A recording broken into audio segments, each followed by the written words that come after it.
Olá pessoal, graça e paz do Senhor Jesus seja com todos nós. Uma ótima quarta-feira para todos. Hoje é dia 27 de setembro de 2023. Seja muito bem-vindo ao nosso devocional de hoje. Aliás, ao devocional, seja muito bem-vindo à nossa imersão bíblica, devocional diário de estudo das Sagradas Escrituras. Tá com a mania aí do devocional diário antigo, né? Mas também tá tudo certo, né, gente?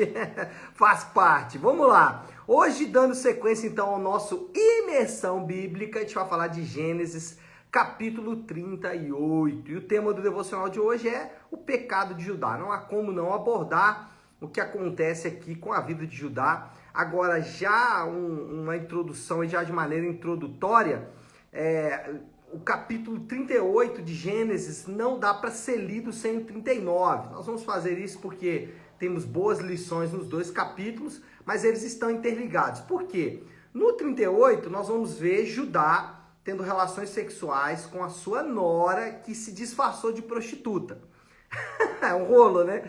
E no 39, nós vamos ver José sem roupa, fugindo da mulher de Potifar. Então é um contraste, né? O que a Bíblia quer mostrar é a atitude desses dois homens diante do pecado, especialmente do pecado sexual. Mas deixa eu ler aqui o texto, que com certeza resume muito bem Gênesis 38, que são os versículos 24 até o 26, que diz assim: cerca de 3 meses mais tarde, disseram a Judá: sua nora Tamar prostituiu-se e na sua prostituição ficou grávida. Disse Judá: tragam-no para fora e queimem-na viva. Quando ela estava sendo levada para fora, mandou o seguinte recado ao sogro: estou grávida do homem que é dono dessas coisas. E acrescentou: veja se o Senhor reconhece a quem pertencem este selo, este cordão e este cajado. Judá os reconheceu e disse: ela é mais justa do que eu, pois eu devia tê-la entregue a meu filho Selá. E não voltou a ter relações com ela. Bom, a história de José, ela é interrompida, ainda que, como eu disse, existe uma relação entre as duas histórias, mas a história de José é interrompida para descrever a constituição da família de Judá, de onde futuramente viria Davi. É isso mesmo. E aí, o que acontece nessa história aqui? Primeira coisa que a gente tem que observar é que a data dos acontecimentos ela é incerta. Por quê? Porque José foi vendido e logo depois começa ali todo descrever a história de José. Mas parece que essa história de Judá, ela pode ter sido até antes da venda de José. Parece que quando José é vendido pelos seus irmãos, inclusive Judá, esse acontecimento parece que já havia acontecido. Mas também existe a possibilidade desse evento ter acontecido no período que José passa todo ali pelo Egito. O ponto quer dizer que a incerteza dos episódios ela é pungente aqui. Mas o autor ele não quer mostrar, né? No Gênesis tem essa característica, ainda que seja um relato, ele não quer seguir ali uma ordem cronológica, mas uma ordem de acontecimentos. Ele não quer seguir, por exemplo, isso aconteceu, depois isso, depois isso. Ele quer dizer, isso aconteceu, isso aconteceu, isso aconteceu. Então, é uma espécie de ordem de acontecimentos, tá? Então, essa é a primeira coisa aí que a gente tem que observar, porque as datas ali podem ser um pouco incertas. O casamento de Judá com uma mulher cananeia é muito incomum, não era comum, e aí a dificuldade de tentar entender como se deu, em que período se deu esse casamento, porque não era comum os filhos de Jacó casarem-se, ou os filhos de Israel casarem-se com mulheres que não eram israelitas, ou que não pertenciam ali à tribo de Israel, e principalmente com cananeias, né? Era extremamente desaconselhável. Só para dar um exemplo, Ismael, um dos filhos de Isaac, não, Ismael, um dos filhos de Abraão, as minhas confusões normais, né? Ele se casou com mulheres cananeias e Esaú também casou-se com mulheres cananeias, né? Então, esses casamentos mistos ali eram bem complicados. Na verdade, isso sempre foi um problema ali para a nação de Israel. E por isso mostrando aqui quanto foi incomum esse casamento de Judá com essa mulher cananeia. dois dos três filhos de Judá com essa mulher cananeia morrem em decorrência dos seus pecados. É interessante porque o texto fala de uma maneira muito clara. Versículo 10 fala assim: o Senhor reprovou o que ele fazia, por isso o matou também. Ou seja, mostrando aqui o pecado gerando morte física mesmo, algo também que não é tão comum, ainda que previsto nas Escrituras, mas não é tão comum. E aí dois dos três filhos de Judá, dois já morrem por causa dos seus pecados, sobrando apenas mais um, que era Selá. A sua nora, Tamar, é prometida para o seu terceiro filho, Selá. Judá não cumpre o acordo. Era uma prática, quando um dos filhos morresse, a sua esposa, para não ficar na penúria, ela se casava com um dos filhos, né, com um dos irmãos. Então, vamos lá, pensando aqui, tá? O filho mais velho de Judá casou-se com Tamar, ele morre, o que acontece a seguir? Tamar casa-se com outro irmão, mas esse outro irmão também morre. E aí o que deveria acontecer naturalmente é que Tamar deveria casar-se com outro filho. Só que talvez, né, Judá pensou, essa mulher é uma viúva negra, né? Todo homem que ela casa morre. Mas não era verdade. O problema da morte dos dois filhos de Judá foram os próprios pecados dele. Mas Judá não cumpriu o acordo, né? Tamar então fica viúva, desolada, né? Sem marido, sem família. Judá engravida Tamar, é isso mesmo. Judá, o sogro, engravida Tamar. Desculpa, pulei um aqui. É por isso que ficou confuso, né? Tamar orquestra um plano para forçar Judá a cumprir a sua promessa. Então, o que Tamar vê? Como ela vê que Judá não vai cumprir o acordo, o que ela faz? Ela pensa ali um plano que é muito simples. Ela fica na estrada como se fosse uma prostituta, e Judá, que nesse momento também já era viúvo, porque a mulher cananeia de Judá já havia morrido, Judá então tem relações sexuais com a sua nora, Tamar, sem saber que era sua nora, claro. Tamar orquestra um plano para forçar, não, isso eu já falei, né? Para forçar isso. Judá engravida Tamar de gêmeos e Tamar expõe o pecado do sogro. O que acontece nessa relação sexual aí de Tamar com Judá? Ela fica grávida. E aí o que ela faz? Ela expõe o sogro, que é o texto que a gente leu. O sogro, quando soube que a sua nora, ex-esposa dos seus dois filhos mortos, prometida ao seu outro filho, está grávida sem ter relações com esse filho, ele já pensa logo que ela cometeu ali uma espécie de adultério, né? E ainda é acusada de prostituição aqui pelas pessoas. Olha, ela prostituiu. E aí, qual é a sentença dele? Mate ela. Aí ela, então, revela quem ele é. Revela que o pai dos filhos gêmeos dela é exatamente o sogro. Porque mostra ali alguns instrumentos, alguns pertences pessoais de Judá que foram dados como garantia do pagamento pela relação sexual prostituta, né? A relação sexual por meio da prostituição entre Judá e Tamar. E o último ponto aí, né? A conclusão dessa história bem triste, bem nefasta, né? Um dos filhos nascido da relação de Judá e Tamar é Pérez, que se tornou ascendente de Davi e entrou na linhagem de Jesus. É isso mesmo, o tal do Pérez, filho dessa relação de Judá com Tamar, a sua nora, entrou na descendência de Jesus. É citado, inclusive, lá em Mateus, no capítulo 1, na genealogia de Jesus. Pérez é citado, né, como um dos personagens ali, né? Algo bem icônico. Bom, essa é a história. Agora, quais são as lições que nós podemos retirar desse texto? Primeira lição é que pecado não é resolvido com outro pecado. Tem um provérbio bem famoso que diz o seguinte: abismo chama abismo, né? O que aconteceu com Judá aqui foi um espiral de pecado. À medida que ele vai se afundando no pecado, ele vai se afundando cada vez mais no pecado. Enquanto mais ele peca, mais pecado ele traz. Você vê, ele casou-se com a mulher cananeia, saiu do conforto e da segurança da sua família, casou com uma mulher cananeia.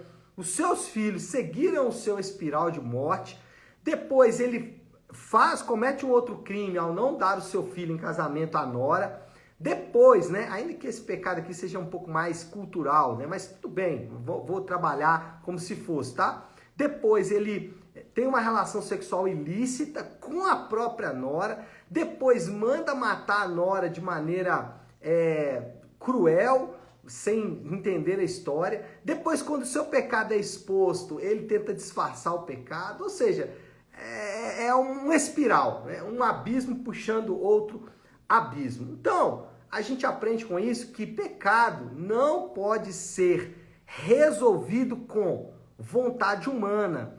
A vontade só não resolve o pecado.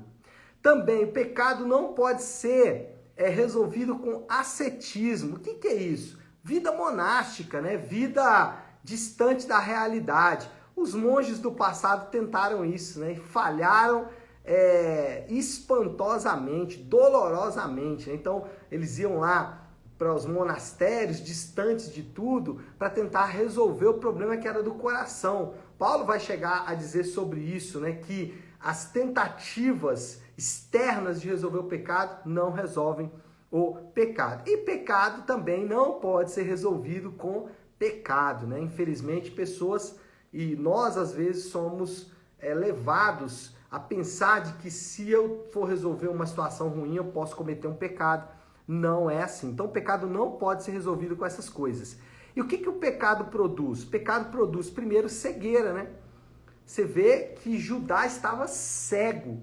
Ele não conseguia perceber o quanto as suas atitudes estavam trazendo mal para ele. E às vezes a gente fica olhando para algumas pessoas e a gente fala assim, meu Deus, será que ele não está enxergando que os pecados na vida dele estão causando tanto mal? Será que ele não percebe isso? A gente às vezes consegue perceber claramente, só que a gente não consegue perceber isso na nossa própria vida. Por quê? Porque o pecado causa cegueira, deixa a pessoa ali sem um retrato fiel da realidade. Então a gente precisa tomar muito, muito cuidado com o pecado mesmo, não brinque com o pecado. Outra coisa que o pecado produz é falsa sensação de segurança e prazer. O pecado dá aquela sensação de que não aconteceu nada, posso fazer de novo. E uma sensação falsa de prazer, momentâneo, né? Naquele momento causa muito prazer. E o pecado, por último, produz morte. É isso que a gente viu aqui na história de Judá. É isso que a gente pode perceber em vários outros momentos da história. O pecado finalmente vai produzir a morte. Pastor, beleza? Já vi aí que o pecado não é bom. E como que a gente resolve isso? Bom, o único remédio contra o pecado, não existe outro. Não é vida seta, né? Não é, vontade humana, não é pecado com pecado. Como resolvemos o pecado? Arrependimento é a única maneira. Arrependimento e humilhação constante diante de Deus. Arrependimento é reconhecimento de pecado e, principalmente, disposição de abandonar o pecado. Só isso pode resolver o pecado. Então, se você está enfrentando na sua vida uma situação causada por pecado, pare esse espiral agora. Não continue nesse espiral. Não deixe esse espiral crescer, porque ele vai trazer cegueira e vai trazer morte para a sua vida. Interrompa esse ciclo agora. Quebra esse espiral, destrua esse espiral como? Arrependendo. Senhor, é verdade. Eu cometi pecados contra o Senhor e careço da tua graça, careço da tua misericórdia, humilhação constante diante de Deus. A segunda lição que a gente pode pegar desse texto é sobre a bondade de Deus, né, gente? A bondade de Deus é revelada em sua disposição de usar a família de Judá depois de tudo que aconteceu, depois de tudo isso, Deus ainda resolve usar Judá e a sua família. Isso é muito lindo, isso mostra a bondade gloriosa de Deus, a bondade esplendorosa de Deus. Como assim Deus usar esse tipo de pessoa?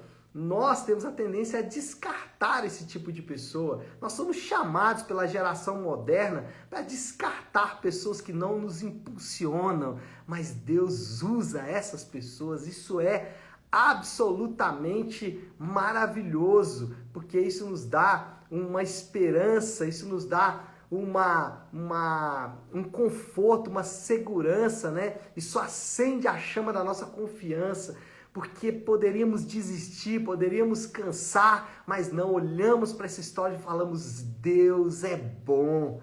Deus é bom porque ele usa esse tipo de pessoa, né? Só para lembrar aí, Judá gerou depois Davi, é isso mesmo, né? E depois Jesus, nada mais do que isso, né? Aliás, Judá gerou Pérez, né? Numa relação com Tamar. Depois Davi e depois Jesus, né? Olha só que isso, que coisa, né? Impressionante. E essa verdade, nós devemos reagir de duas formas. Como que a gente reage diante disso? Primeiro, fascínio, né? Olhamos para isso e uau!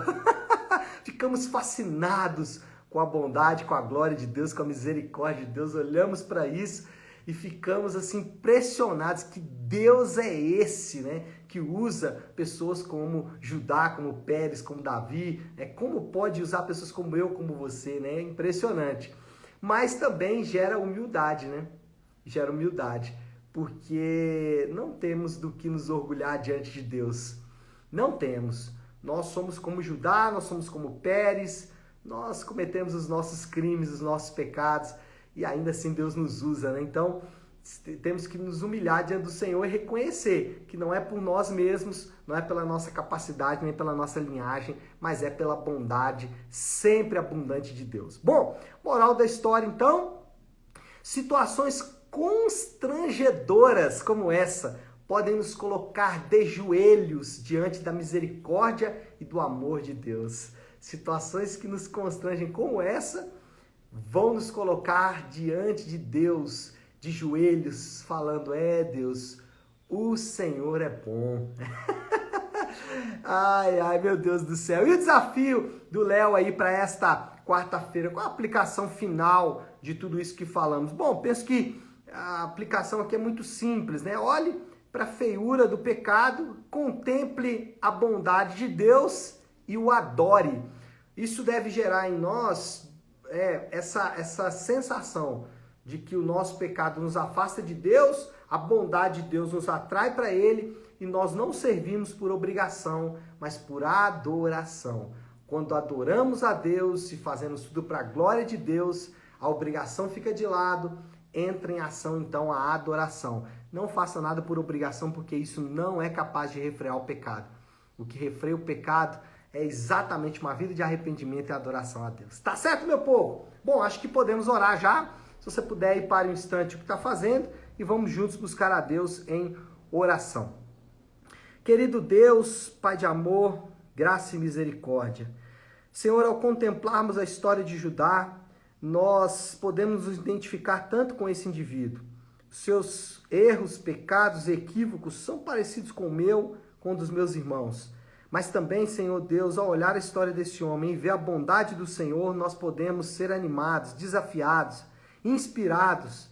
Podemos então, Senhor Deus, perceber o quanto o Senhor é bom, capaz de usar pessoas mesmo diante de ações tão feias.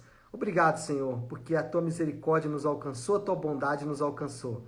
Nós oramos assim e fazemos em nome de Jesus. Amém. Amém, meu povo? Bom, então é isso. Nós vamos ficando por aqui. Que Deus te abençoe. Uma excelente quarta-feira para todos. Fiquem com Deus.